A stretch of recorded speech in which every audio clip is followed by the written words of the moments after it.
কাঁচরাপাড়া নামটির মধ্যে কাঁচরা থাকলেও বর্তমানে কাঁচরাপাড়া শহরটি হলো একটি ব্র্যান্ড। হ্যাঁ, যেখানে বহু নামি দামি ব্যবসায়ীরা ইনভেস্টমেন্ট করছে বা ভবিষ্যতেও করবে। শপিং করা থেকে শুরু করে খাওয়া দাওয়া, এক কথায় বিলাসিতার জন্যই যেন গড়ে ওঠা এই কাঁচরাপাড়ার। তবে 200 বছর আগের কাঁচরাপাড়া এমন ছিল না। মল্লিকবাগের কাছে কুম্ভকারদের একটি বসতি ছিল এবং সেখানে মাটির হাড়ির হাট বসত। সেই হাটের উত্তরাংশেই ছিল কাঞ্চনপল্লী, অর্থাৎ বর্তমানের কাঁচরাপাড়া। শোনা যায় এখানে পণ্ডিতদের বিদ্যা সমাজ গড়ে ওঠার জন্য এর নাম হয় কাঞ্চনপল্লী।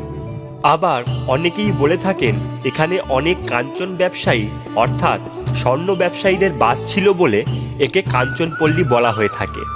আর এরপর থেকে নাম পরিবর্তনের মাধ্যমে কাঞ্চনপল্লী থেকে কাঞ্চনপাড়া, কাচনাপাড়া, কাচলাপাড়া, এমনকি কাতলাপাড়াও পর্যন্ত নাম হয়। অবশ্য অবশেষে কাঁচরাপাড়া নামটি প্রচলিত। এই কাঁচরাপাড়া অঞ্চলটির উৎপত্তি হয়েছিল ভাগীরথীর চর থেকে।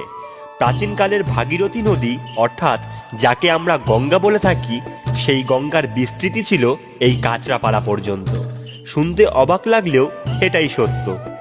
কাঁচরাপাড়া নামক এই গ্রামটি আগে 5টি পাড়ায় বিভক্ত ছিল। তার মধ্যে থেকে 4টি পাড়া পশ্চিম দিকে অর্থাৎ বারাকপুর ট্রাঙ্ক রোড পর্যন্ত আর দক্ষিণে বাগের খাল পর্যন্ত বিস্তৃতি ছিল। আর একটি পাড়া যেটি মুসলমান পাড়া নামে পরিচিতি ছিল সেটি ছিল পূব দিকে। আর উত্তর থেকে দক্ষিণে আসার পথে অর্থাৎ বর্তমান সময়ের গান্ধী মোড় থেকে বাঘের মোড় আসার পথে সেই সময় পেরাতে হতো 4টি পাড়া: চৌধুরী পাড়া, মাঝের পাড়া, মালি পাড়া ও বাজার পাড়া। বর্তমান সময়ের মতন এত বাস স্টপেজ ছিল না, ছিল না লিচু বাগান, ছিল না লক্ষ্মী সিনেমা, ছিল শুধু পাড়া। চলতো না বাস, টোটো। সেই সময় স্টেশনের চত্বরটিতে সারি সারি ঘোড়ার গাড়ি দাঁড়িয়ে থাকতো। যাত্রীরা স্টেশনে নেমেই ঘোড়ার গাড়িতে চড়ে গন্তব্যস্থলে পৌঁছাতো। স্টেশন থেকে ঘোষপাড়া গ্রাম পর্যন্ত ঘোড়ার গাড়ির ভাড়া ছিল মাত্র 8 আনা। সেই সময় কাঁচরাপাড়ার প্রধান দর্শনীয় স্থান ছিল কৃষ্ণরায় মন্দির। বর্তমানে যদিও এটি কল্যাণীর অন্তর্গত, 1786 সালে এই অঞ্চলের জমিদার ছিলেন নিমাইচরণ মল্লিক।